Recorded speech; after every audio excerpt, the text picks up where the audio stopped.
We have a special episode for you today. I know Evan personally has a lot going on this week, so we'll keep it short and sweet. How are you guys doing, by the way? I know you guys just got back from Nashville, so how was that? And that's a pretty good trip. I started to hurt myself a little bit. I fell down. We were running routes football wise, and then I misplayed a ball in the outfield. I got hit in the elbow with the ball. But other than that, well, I'm feeling good. I'm feeling good. Evan, how you Doing enjoy pretty. that trip? I'm doing pretty well. Trip was awesome. Yeah, I threw Jake a 10-yard out and well, it wasn't a 10-yard out. The I don't know if you guys know what I'm talking about, but like sometimes in Madden, like they'll have a tight end do like something. It's almost like an out, but they have them like do like a circle and then go out. I told Jake to do that and he ended up tripping like twice and then falling on the ground. So I did feel bad about that. Um but we had a lot of fun. It was nice to be in Tennessee. And Jordan's right. Yeah, I gotta like my car because I just got my car back in June. Been putting some miles on that. It needs an oil change this week, so got to take care of that. Get back in the groove of work. But yeah, can't complain. It's been Yeah, pretty well. Evan. Usually, football players don't play on concrete though. So, I'm wondering why we were playing on concrete. No, and we're 0 for 2 with that because we did that back with Jordan when I went down to We Georgia did, we last year. did, So we I maybe keep did. getting third. hurt when we play on concrete. Maybe that's not a great idea. Maybe we should stop playing Just on play on concrete. Maybe grass we should just next time. find a Yeah, park, third. find some grass. Yeah, third time's the charm. Maybe we'll figure it out that time. That's what they say. Anyway, we had a humongous weekend in college football this past Saturday or Friday and Saturday. I know Jake doesn't really want to talk about what happened Friday night, but it's going to have to be talked about. 24 of the 25 spots in the AP poll changed. The only one staying the same was Ohio State at number one.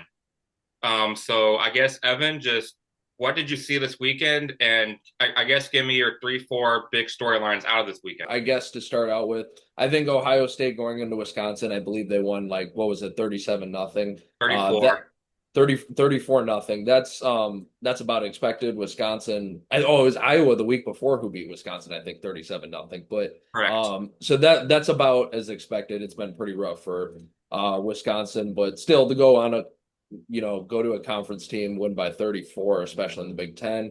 On Big the deal. road at I On the road, absolutely. So Wisconsin's a disaster, but Ohio State has, and I know we debated this in the last episode. Ohio State has done nothing to show that they should be ranked number one. Miami has done a lot to show they shouldn't be ranked number one, but I'm sure we'll get to that in a little bit. But yeah, Ohio State's still looking strong. Big bounce. I guess number two, I'll go big bounce back win for Oregon. Yeah, they played Rutgers, but to put up 50 something points, you could tell Dante Moore and company they were not happy about that result last week.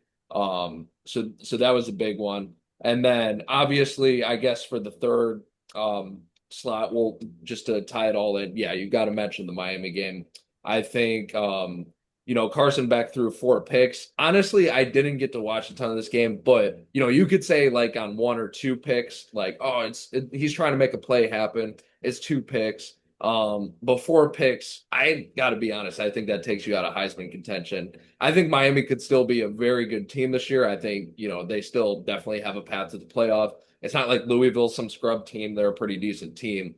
But, if you're Miami, you had big expectations, so it's a disappointment. And I do think this probably ends Carson Beck's Heisman bid. Jake, what three, four takeaways from this weekend? Yeah, Evan, the reason we weren't able to watch the Miami game was because the hotel we were at, it was messing up for some reason. It was They were playing baseball on every channel. Like like what happened there? Yeah, well, the front desk didn't know either, so we just had to give up at that point. But we had to watch I on your guess we phone. just had to roll with it. But I ended up watching the Minnesota Nebraska game. That was a very interesting game. Um, Obviously Minnesota showed a lot in that game. And I know Evan, I know you have really good ties to the school because your brother goes to Minnesota. So I bet he was pretty happy about the upset. That's absolutely correct. My brother's not the biggest sports fan, I will say, but he does go to some of the games because one of his friends is like a diehard Minnesota fan. But that seems par for the course for them. They usually get a pretty decent win for PJ Fleck. I feel like he pulls out their head coach. I feel like he pulls out one good win a season, but they're like one of those consistent bowl teams, but got to get over the hump. But yeah, big win over Nebraska. Should Nebraska have really been ranked? I don't know, but still, they shut them out pretty good. That was a big one. I guess we'll talk about the Miami game because that was a big storyline this weekend. Miami, we turned it on in the second, late in the second half. Wasn't enough. Chris Bell ate our defense alive. I think you had what eight receptions, 160 yards and a touchdown. Jordan, correct me if I'm wrong on that. Eight, 160, and two, I believe. Sounds about right, I think. Two touchdowns sounds about right. I think he scored a touchdown early in the first quarter when they jumped out to that 14-0 lead, and I know he scored one late. Yeah. Um, but Miami just didn't have it. Carson Beck had one of, if not the worst game of his collegiate career, throwing four interceptions. Honestly, I think that second interception should have been called back. I think Malachi Tony was interfered with a little bit, but hey, everyone has their different opinions on that. Not like it would have changed the game a whole lot, but everyone has their different opinions on that. I think my next storyline is Vanderbilt. I know they were in Nashville, but LSU was a pretty good team heading into this game, and it seemed like Vanderbilt just like kind of manhandled them for the whole game. I know it was only a 10-point game, but I feel like it was kind of manhandled. Diego Pavia ran for two touchdowns, and I think he threw one. I'm not too sure on that. I think he threw one. Um, but other than that, I mean, yeah, exciting week of college football. A lot of teams in the top 25 goes down, including Miami. So, I mean, yeah, exciting week, Jordan. Um, so I guess for me, takeaway number one is a few conference races. Now we have the Big 12 wide open. Texas Tech, who we thought was going to be the best team in the Big 12, they go and stumble on the road to Tempe, in Tempe against Arizona State. You have BYU winning at home against Utah, and now you're thinking, wait, BYU might win the Big 12. Um, and last time I looked, you actually had five teams in the Big 12 with one or fewer conference losses. BYU, Cincinnati, Arizona State, Texas Tech, and Houston. Houston getting the big win over Arizona this past Saturday. And then in the Big Ten, it's just a mess. You have nine teams with one or less conference losses, and we talked about UCLA a couple weeks ago, right, guys? Um, UCLA very quietly is 3-1 in the Big Ten right now. I don't think they're going to complete this, but we're looking at a scenario right now where UCLA gets into the playoff as the Big Ten champion. I do not think that's going to happen. They still have road games in Bloomington against Indiana and a road game in Columbus against Ohio State. I don't think they win either of those, but hey, you know what? It's fun to talk about. And then in the SEC, things just got a whole lot more complicated with Georgia knocking off Ole Miss on Saturday. Now you have 8 teams in the SEC with one loss or fewer. A&M, Alabama, the only teams in the conference with no losses. And you have Georgia, Ole Miss, Texas, Missouri, Oklahoma, and Vandy. Now with all one SEC loss. And Vanderbilt plays Missouri this Saturday, and we're looking at the possibility. Their only one conference loss right now is Alabama, and we're looking. It's very interesting to think about Vanderbilt being a playoff team right now if But they I end think up 5-1. But I think we need to have that conversation. I think and we did another topic on this a few weeks ago. Is Vanderbilt legit? I gave plenty of credit to them, but I said no, they haven't proven enough. They've beaten cupcakes, or just average teams. And when you and then they go on to play a very good game at Alabama, but they do lose by multiple scores. So still not at that point, but beating LSU at home is a ginormous win. I think we need to actually be talking about like the UCLA thing, like that's fun. They'll probably end up losing some more Big Ten games because the Big Ten gets pretty tough. All credit to them though for turning around. You know, sometimes coaching does matter a lot, and you got to fire certain coaches. But Vanderbilt, I think, is not just a joke. I think that's a legit conversation that they need to be considered for the playoffs. So I think that's sort of the beauty of the 12-team playoff, but also credit to Vanderbilt, you know? Correct. And then takeaway number two I have is, I guess since I'm a Georgia fan, I might as well bring this up. If Georgia can find a consistent defense on third down, holy cow, this team could be really good. We've seen Gunnar Stockton have the performance of a lifetime Saturday against Ole Miss, accounting for 5 total touchdowns. In the past 2 weeks, Georgia has won games 20-10 and 43-35, which I know Auburn and Ole Miss are not the same caliber of offense, but that's just something interesting to look at. And then takeaway number 3 is Miami's vulnerable, guys. We didn't think they were, but Louisville showed us they are. Carson Beck, I don't know if he's resorting back to his Georgia days last year. Miami, fun fact, is actually not in control of their own destiny in the ACC right now. I believe that is actually Georgia Tech, who plays Georgia at the end of the year. Not an ACC game, but that's still something interesting to think about. No, Absolutely. I think I would just well, Jake, I'd like just really quick add to that. Absolutely credit to Haynes King. I think he's playing a phenomenal season. I don't know how deep Georgia Tech's team is. I think eventually they will. It's going to get a little bit tough for them. You know, the ACC schedule's a little bit lighter than I would say the other Power Three conferences, but you do got to give credit to them. They're playing very well. Jake, what were you saying? yeah, and I think that Louisville showed that unfortunately Miami is vulnerable, but that vulnerability only comes because we still so Miami so saying Miami's vulnerable is saying Miami lost by you know saying Miami's that vulnerable is saying Miami lost by 17, lost by 20. They only lost by 3. And a big reason of that is our exciting freshman wide receiver, Malachi Tony. It just so happened that Carson Beck threw 4 interceptions. Louisville, I think, got a couple possessions of points off those turnovers, I believe.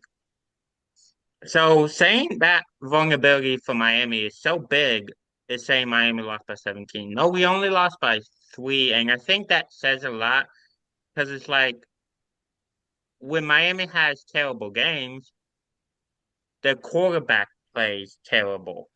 Our offense keeps up, our defense keeps up, but it's like Carson Beck just had the worst game of his career and we only lost by 3. That says something about our offense and defense, I think, anyway. But I'm excited to hear what you guys think on that, Jordan. So I don't think that you're necessarily correct in saying that Miami has to lose by 17 for them to be quote unquote vulnerable. We give credit to Louisville here. I mean, they came in with the right game plan. Miami had almost no answers all night. I know they only lost by 3, but I mean, a loss is still a loss. Uh, so I mean, it'll be interesting to see how Miami rebounds from this. Clearly, I mean, their schedule is not that difficult. I mean, maybe a road game at SMU is their hardest game left.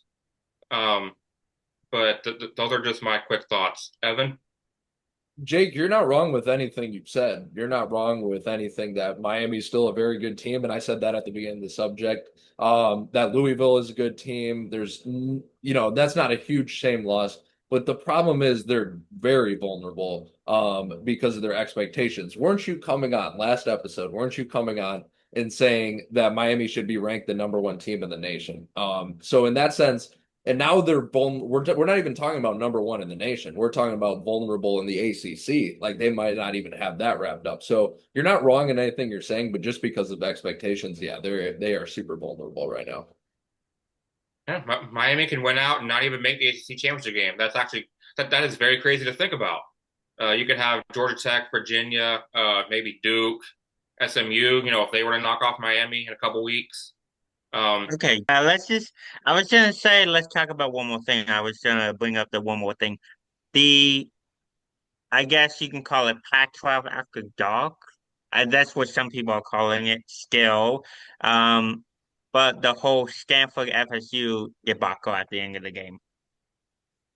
So let's break that down a little bit. Obviously, Stanford got a defensive penalty to end the game, and obviously the game can't end on a defensive penalty. So Florida State had one untimed down, I believe, at the 2 yard line. It looked like he was in. They said he was in on the field. They went to review and they reversed the call. Jordan, what do you think about that game? Um, I'm gonna go. I'm gonna go full disclosure here. I fell asleep before the game ended and wasn't able to see it at all. I know I was. Wait, I'm just gonna go full disclosure here. Evan, Jake, well, yeah, I will admit I was not. I'm an AMer right now. I will admit I was not watching Pac-12 after dark or whatever you want to call it, ACC after dark in this case. But what I will say is, yeah, I did not see that call. I'm gonna take your word for it, Jake. I remember the officials were favoring Miami in some games in the past, and not again, not maybe not favoring is the right way to say, but like favorable calls. So like they, of course they want to prop up their league and potentially. So I'm not saying for sure. I'm just saying that's a plausible theory. But anyways, so I don't know about that specific call though, so I can't weigh in. But I'd say yeah, what an embarrassing loss for FSU. I thought this was the team that beat Alabama. Now they're losing to Stanford. Not very good over in Tallahassee right now. well, that just makes you wonder. That just makes you wonder a couple things. How much longer does Mike Norvell have? And what in the world did I? I don't think I've seen a team fall off the face of the earth that quickly. I mean, maybe Penn So State. yeah, Penn State. I mean, Penn State just yeah. I don't know what happened with Penn State, but my question was, since Florida State beat Alabama and then Stanford beat Florida State, Miami plays Stanford. So if Miami beats Stanford, does that technically mean No, we beat Alabama? the property does not mean anything in college football now. Some people think that, but yeah, I gotta agree with Jordan. Hey, we Yeah, beat FSU too. I don't think it. Um, but one more quick thing. Well, I guess not one more quick thing, because I want to talk about something else happening this weekend. Um, so Vanderbilt's remaining schedule. They're 6-1 right now. They have College Game Day coming to town for only the second time in school history. This is on video, so I'll ask Evan this question.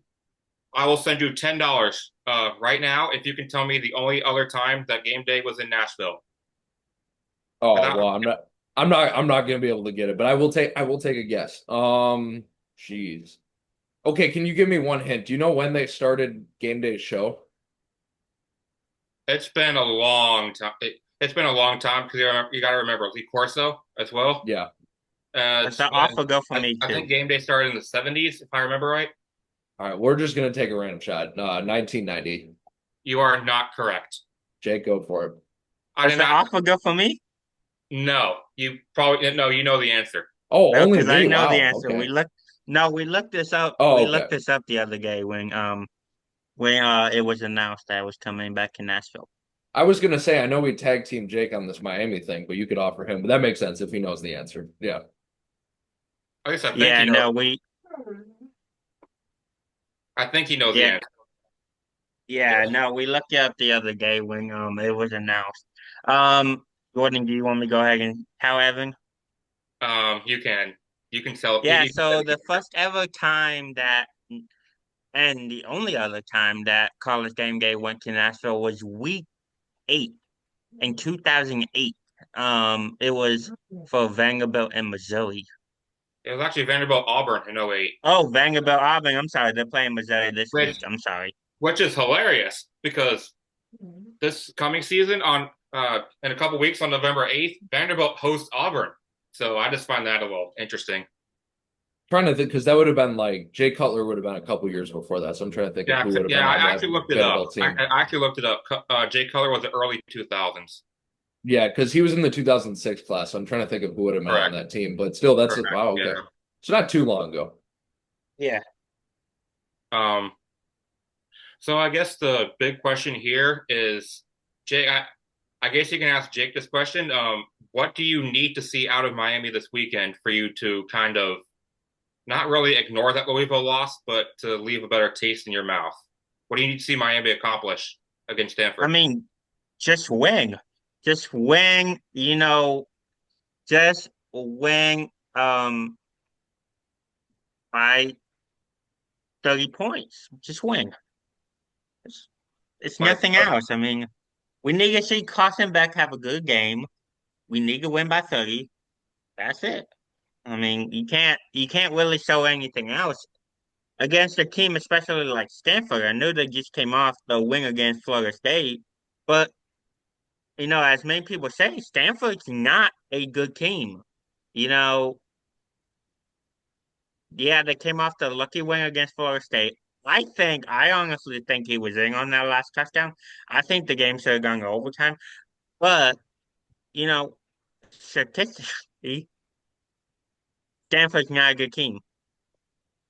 and then just another thing, really quickly, I wanted to discuss was there's a huge game going on in Memphis, Tennessee on Saturday, and I know we're thinking, oh, Memphis, like they're not a Power Four team, whatever, but this is probably for the Group of Five playoff spot because we remember the Group of Five gets one team, or at least one, depends on what the final rankings look like.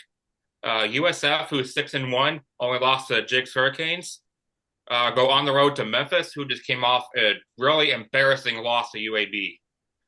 So that's just for the Group of Five playoff spot. So I'm going to keep my eye on that game this Saturday. I'm guessing Jake and Evan will do the same for the playoff applications there. Yeah, I doubt Memphis is that bad. Maybe UAB has that firing the coach magic after they got rid of Trent Dilfer, and that powered to them to a win or something like that. I don't know, but I struggle to believe Memphis is that bad. USF has had a pretty good season. Yeah, that should be a good one. But I would not sleep on Memphis. I'm sure some people are probably writing them off already. Same thing we saw with UCLA and the coach firing. Yeah, sorta. Although I don't think UAB will have as good of a resurgence as UCLA has so far, You but mean Memphis? sort of. Well, Oh UAB is wait, the no one that UAB. their coach. You're correct. Yeah. Yeah. So I don't know if they'll be that strong because I don't know if they have some Big Ten talent, but maybe they could turn around the program for next year because UAB's had some good seasons. Yeah, they have. I know UAB is a pretty decent Group of Five football program, and I know every time they play one of these like big boys, you just turn around and go like, oh, they almost beat them. Like it's not like UAB is one of these programs that's like, oh, they lost by 50, big deal. Like when they lose by 50 or so, you're like, oh wow. Right. Kind of like State, kind of one of those programs. Yeah, no, two group of five teams have really caught my eye this year. Obviously one being North Texas. Drew Mestamaker, I don't believe he has turned the ball over once this year, Jordan. I don't know if you can correct me if I'm wrong, but I don't believe he has turned the ball over once this year. And the other group of five team who has caught my eye is the South Florida team. Other than the loss to, Miami, they beat Boise State, they beat Florida. Yes, it was a last second field goal, but to go into Gainesville and beat the Gators is, really impressive. And they do have that win over, mm, did they beat, North I Texas. think, North Texas. did North Texas win that game or no? South Florida won that game. Oh yeah, and they had that win over North Texas. So I think, you gotta give credit to, both group of five teams. And I would not be upset if, North Texas or South Florida made the playoffs. Drew Messmaker does have 3 picks on the year, but 17 touchdowns to 3 picks. His stats look pretty decent. Almost 300, what are 265 yards a game, almost 300 yards a game. I would Pretty say solid season for him. Yeah. I would say that South Florida Memphis game is the biggest game left on the Group of Five schedule. But also on November 15th, South Florida takes a trip to Navy. Navy's currently undefeated, so we'll see what happens there.